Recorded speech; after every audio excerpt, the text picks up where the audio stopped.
Hi there and welcome. These are your handover videos for your 2022 Swift Challenger 580 Celebration Edition. In this video, or selection of videos depending on how I've sent it, I will show you how to set up and operate the caravan and a few little extra bits. Okay, so starting at the front, we're using our test gas bottle today. As you can see, you've got a gas hose and it connects onto this point here. You want both sides of the gas hose to be firmly connected. You can hand tighten that to an extent and then finish it off using the spanner. Once both sides are firmly on, twist the gas bottle in the open direction or positive direction, and that will begin to feed gas through. As you can see as well, we've got some gas bottles, your mains lead, and the gas hose is in there as well. Moving along this side, you've got 2 ports at the side and 2 ports at the end, and this is for your legs. You can either use the leg winder we've provided or get yourself a 19mm drill bit and a drill to make it that bit quicker. For your legs though, don't put the legs down first until you've leveled the caravan. Don't use the legs to attempt to level the caravan or jack up the caravan. They're simply used for stabilisation of the caravan. Okay, heading around this side, you can see you've got a mains lead going through. But first off, you've got the flue here. The flue is used to get clean air into your boiler. Don't have to do anything with this except make sure that there's no leaves or debris. So we're not feeding water in today as it is very cold and we don't want to ruin the pipes or anything like that. So this is where you will plug in your water pump. You'll get yourself a fresh bucket of water inside your roll, and it will feed into this point here. So it just slots in very easily. I will show you inside the caravan how the pump works, and just goes into an roll. Then you've got your battery locker. You've got your leisure battery just here, which I've installed for you. You've got your mains point, which connects up onto there, and then see if I can show it on the video behind here. You do have your port for your motor mover just behind there as well. Moving along the caravan towards the rear, you have these 2 ports here. Now you'll need some 28.5mm waste pipe, and this is where you'll feed your wastewater into your waste master. Comes out from the sink and your shower and just shoots out. And then at the rear here you have your points for your toilet. So this first one here that opens up with a key, this is for your flush, your water. So you'll feed your water in through the top, get yourself something like a watering can just to make it that little bit easier, and feed it into the top. You can hold around 10 litres of water, just make sure not to overfill it. Then just below you have your cassette toilet. It's currently locked in as it's sat behind these teeth. Press up on the orange handle to remove it and then slide it out. When you get to your emptying point on site, twist this head to the side, open up the cap, tilt, and at the same time as tilting, continually pressing this button to vent. Then once you've done that, I do recommend swilling it out with some fresh water and again tilting and venting to shoot it out. Then on this cap here, you have measurements in both metric and freedom units, or imperial, whatever. And this is where you'll put in your blue toilet chemical. So your blue toilet chemical, measure it up, slot it back onto just here, twist it on so it's nice and firmly on, back to the central position, and it's just a case pushing it back in until the orange handle sits behind the teeth. Now you don't want to travel with either of these 2 full, so what you'll have to do is empty it the way I've just shown, and then to fully empty this top compartment you have this little bunk here which sits just on there. Open it up and will drain the remaining water. That's everything for the outside. Now I'll show you inside the van. Alright, so first thing is underneath the right hand side sofa or bed, whatever you want to call it, and you have a few of the technical bits just here. So underneath just here, which can open up, is where your boiler sits. You have just here your trips and fuses. As you can see, all the trips are in the upright position. If I just shut them for a second, you can see that the charger and heating and hot water are both illuminated, so that means those are both working, and you have a system shutdown button just there. I'll just pull this down as well, just so that you can see you do have some additional information just here. This grey box is your battery charger, then this blue box is your almost like brain box for your motor mover. Then here you have some blue pipes leading to this yellow valve. When the yellow valve is in the vertical position, as it is now, that means no water is being allowed in and is in fact draining the caravan of any water.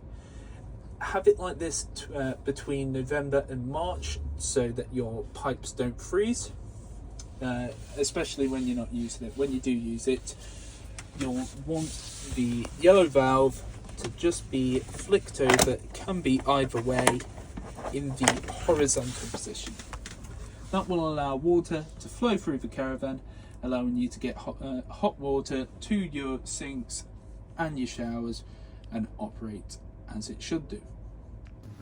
Okay, then just above the door you have two control panels here. This first one is almost like your main control panel, so it's currently on, but when I press this button here, you can see this illuminates, as well as the caravan icon and the battery. So what that's showing is that there's mains currently plugged into the caravan. In a few seconds it will automatically flash off. If I want to view the levels of whichever I'm plugged into, so if I'm plugged in to the car, or if I want to view your leisure level, I press it in and it shows me 14 volts are currently coming into the caravan. If it was a case that was attached to the vehicle, I'd press that, or you can press this as well. So pressing in either of them three will allow you to look at your levels. This button here is for your lighting inside, so press it in, turns off, press it in again, turns on. This one on the side is for your awning lights, so press that in, and there you can see your awning light comes on, and then press it in again and that will turn it off. Then just here you have a tap symbol. I'm not going to press it in, but what that does is once it's pressed in, that will begin to pump water around your system if you have water plugged in. When you have done that, I recommend going over to your sink, opening it up, letting it run for a few seconds, making sure it's a nice steady continuous stream. Just here, this is your pump for your water. So it's based on a trigger system, so press in the trigger, plug it in, let go of the trigger, you won't be able to remove it. You have this plastic cap here to go over the top of the roll. Then you have your strainer at the end. The strainer has to sit at the bottom of the barrel. So as you can see right now, because it's been set in the sink, it has curled up a little bit. Straighten it out before you use it. Then back over here, if you want to turn off the pump, you press in the button again. If you don't want anything on in the caravan, you press this in twice. Then just here, you have your outer control panel. Your outer control panel is for your heating and hot water. So right now it gives me a bit of a basis of what's going on inside the van. It says it's got an internal temperature of 15.5 degrees. Press in menu button and it gives me this display here. This top one, that is for the heating that you desire the caravan to reach. So currently I have it at 28.5. I can go all the way up to 30 and it starts at 5 degrees. So whatever you set it to is what it will reach. Next up, you have your shower icon. That shower icon is for your hot water temperature. So press it in once, that fills up the bar halfway, press it in twice, and that will fill it up all the way. If it's all the way filled up, that will prioritize heating the water over the heating of the caravan. So that's good for when you want to use a shower in the morning. If you have it halfway, that will heat the water to around 40 to 60 degrees. Then just below it, start from off, I have this electricity symbol. So that is when I want to use electricity as a source of power inside the caravan, so from your mains. So I can either have 1, 2 or 3 kilowatt capacity. Do be aware though, not all sites have 3 kilowatt capacity. So if you just want something that will always work, go on 2. So just below it, you have that fire icon. Press that in. That means gas is being used as a source as well. So I can either have strictly gas if I turn off the electricity, a mixture of gas and 1 kilowatt, 2 kilowatts or 3 kilowatts, or strictly electric at 1, 2 or 3 kilowatts. So for now, I'm going to have it on mix with 2 kilowatt. Then press this button here. You do have some additional settings as well. That is an essential though for the operation of the caravan. Okay, so to cut a long story short, this operates your lights and you pump your water. This allows you to operate your heating, your hot water, and choose the power source for what those are being used for. Coming over here, we have your fridge.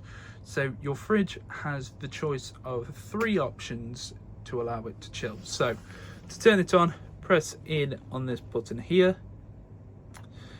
It will flash up and go to its most recent memory, which is mains on full capacity.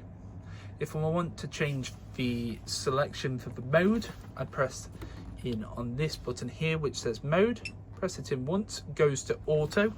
Auto selects what the caravan believes is the most powerful source, the best source to use. Now I've got a hazard icon here and a battery symbol there. When I press this again, it's going to flick over to the battery, and that would be full car battery, but because it's not got anything on for a car battery right now, the hazard icon is going to come up, which looks like this. If the caravan begins to flash and beep at you, that's when you know something's wrong. So press it again and go over to gas. Now for gas, what you'll have to hear, I'm not sure if it picks it up on video, is it gradually begins to tick in as if you can hear it lighting. When it's stopped ticking, that's when you know it is lit on gas. Then if you want to change the amount that it will be able to chill, you press on this thermometer here. Starts at 1, works up to 5, 5 being the most powerful. And as you can see as well, when it's on, the lights do come on. If I want to lock the fridge, I can swipe that across there. Then when it comes to turning it off, press and hold in and turns it off. Then just here, it may seem very simple, but you have the toilet. To flush the toilet, you press this button here, and that will begin to push water through. Then once you've pushed water through, come over here, swipe that to the side, empties it out, swipe it back, and that shuts the hatch. Okay, so very, very simple. Flush button, catch and release button, and that takes it down to your cassette. Then here we have your gas hob. So operates off your gas, except the electric plate. Very similar to your standard type of gas cooker, you have a button here which you press in, you'll hear it tick in, and then you have to press in and twist to the side, and that will begin to push gas through. So I'll just show you that all of these are can light. Okay, so this here is exactly what you want. Nice blue, clean, continuous flames. Then to turn it off, back to the central position, back to the central position, back to the central position. Then again for the grill, you've got the same story here. Nice, clean, continuous flames on both sides. Turn it off just like so. Then again at the bottom of the oven. Only difference is twisting anti-clockwise will increase the temperature rather than the opposite way with everything else. Then turn it off just like so. Only thing to note, don't press down on the glass lid until all of these are cold to the touch. Okay, so that's everything on how to operate your caravan. If you have any questions, don't hesitate to ask.